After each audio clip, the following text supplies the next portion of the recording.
In this lesson, we'll take a look at using panel loops to create some teeth for our little worm character. So there are a bunch of different ways that we could add teeth to this guy. I want to have these sort of long, flat teeth. We could, bring in a cube shape and morph it to fit, but we'll use a little bit different technique. So let's jump in, and I'm going to go to plane 3D, and let's turn on our polyframe.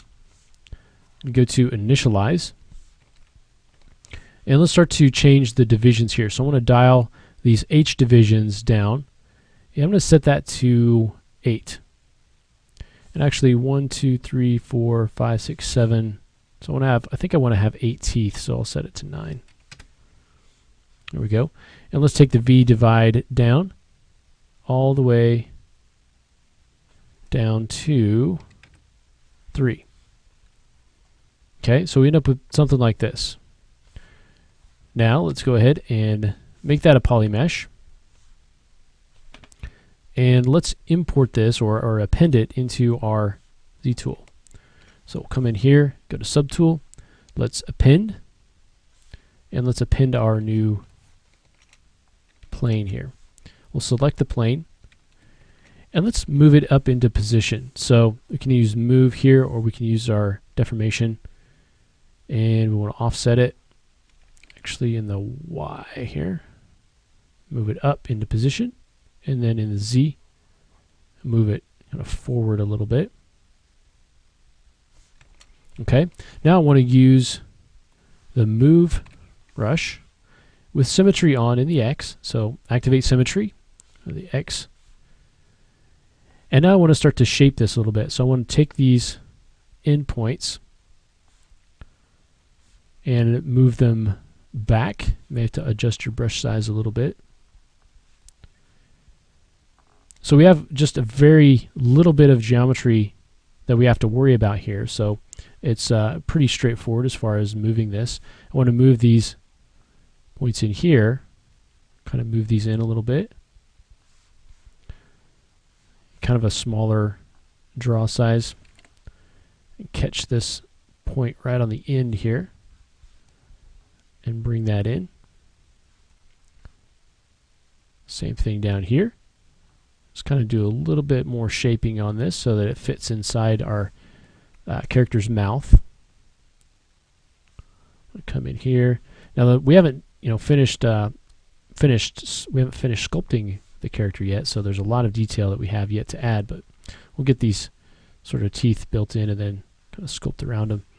I want to kind of create a nice little angle in here, so I'll come in and I can smooth that out and then kind of pull that back and in.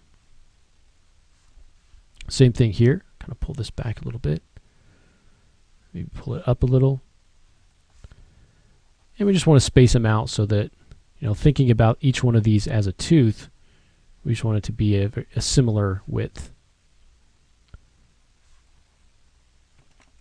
All right, so something like that. I want to create a little bit more difference here as far as the angle, so I'll kind of bring that out a little. Pull those teeth back a little bit towards the face here. I want to create something really exaggerated. Kind of smooth that a little bit. Okay, so let's say that we'll call this good. Say this is kind of the configuration that we want our teeth to take. Okay, so how do we separate these out? Well, let's isolate this, so we'll solo that out. The first thing I want to do is separate each one of these polygons into its own polygroup. So we can go to polygroups, and if we group by normals, you can see that we have the maximum angle set. If we dial this down a little bit, we can start to get all these separated. Now these are separated into top and bottom, so this will allow us to come in. I can hide, oops, let me go ahead and get the select rectangle. I can now hide this and group that. Same thing here. I can group that together. So the idea is to create a different polygroup for each one of these teeth. Okay, so grab the green, Control W to polygroup it. just making sure that all these are separate.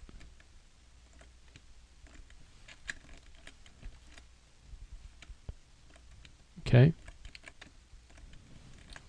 And just having these as different colors is going to help us just visualize this a little bit better.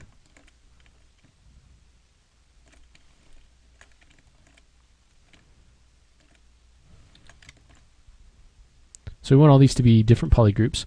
Now we want to create a thick piece of geometry for each one of these polygons. Before we do that though, I'm going to subdivide this one time, and I'm going to turn off the smooth modifier here. So we'll subdivide it once, and that will give us these 4 polygons. So we need to have a little bit more resolution in there, but you can see they're still part of the same subtools. Now let's jump up, and under geometry again, we're going to go to edge loop, and here we're going to come down to panel loops.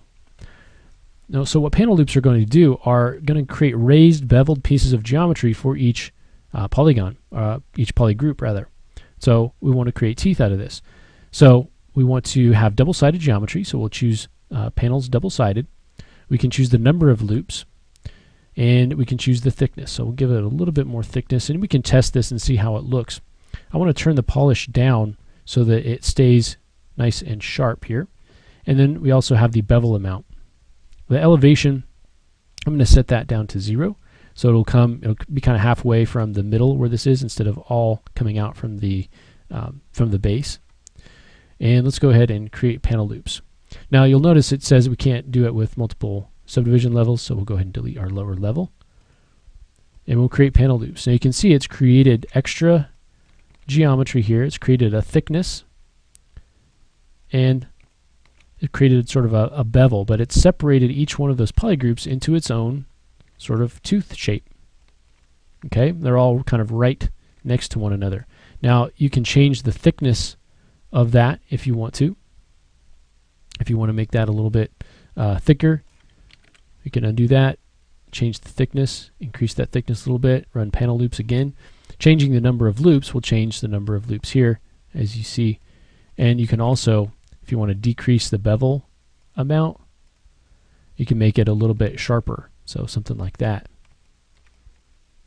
Okay, we can also come in here if we want to kind of sharpen up the lines in here. We can use the slice curve to do that. So just coming across here, creating a slice across the bottom and across the top there. Now let's go down to our polygroups, and let's do an auto group. And that'll basically group each one of these teeth into a single polygroup. So the advantage of this is that we can now, even though this is part of the same subtool, we can modify these separately. So let's go ahead and use move. We've got transpose selected. I'm going to go into the brush, and under the modifiers, I'm going to turn the, actually we'll go ahead and just use the masking on this instead of under the modifier. So we'll go under auto masking right underneath that, and here we'll choose mask by polygroups. So what that will do is allow us to come in, let's say with move, and you can see that I'm only working with that single polygroup. So whatever I do, whatever I click on, it's only affecting that single polygroup. So that'll allow me to kind of add a little bit of detail to this. So we'll turn off polyframe.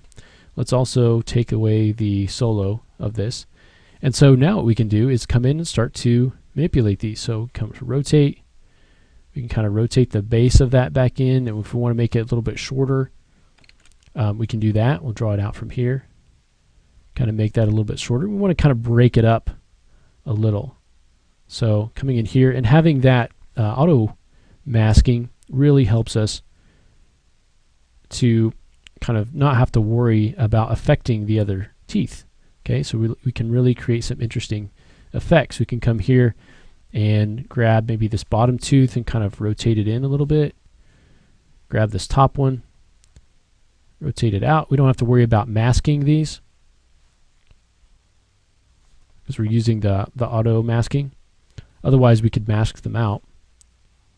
But they're not separate subtools. We're not having to switch subtools, and we're able to just come in here and really, really quickly place these teeth where we want them to be. Okay, we'll kind of bring it a little bit of an angle here. Kind of bring this one out and bring this one in. Same thing here. Add a little bit more of a gap towards the back and have the teeth sort of touching a little bit here at the front. Just kind of break those up so you get kind of a cool look. But having those as separate subtools and then using auto masking, you could also, if you've got the move brush selected, whatever brush you have selected, you can go, and the auto masking here is still on, so I can just grab this, and normally I'd be moving everything that's within that radius, but here I'm only moving the first polygroup that I've clicked on. That makes sense. All right, so panel loops are great for kind of hard surface pieces. You can create raised panels for things like automobiles, things like that. So, but here we've used it to create some teeth really quickly just by building out a base that's in the shape that we want, making the polygroups, and then making those using panel loops to separate out those teeth with thickness. So the next thing that we want to do is to take a look at the topology tool. So we kind of talked about remeshing, but there are other ways to actually recreate a new topology with a little bit more control. So we'll talk about that process in the next lesson.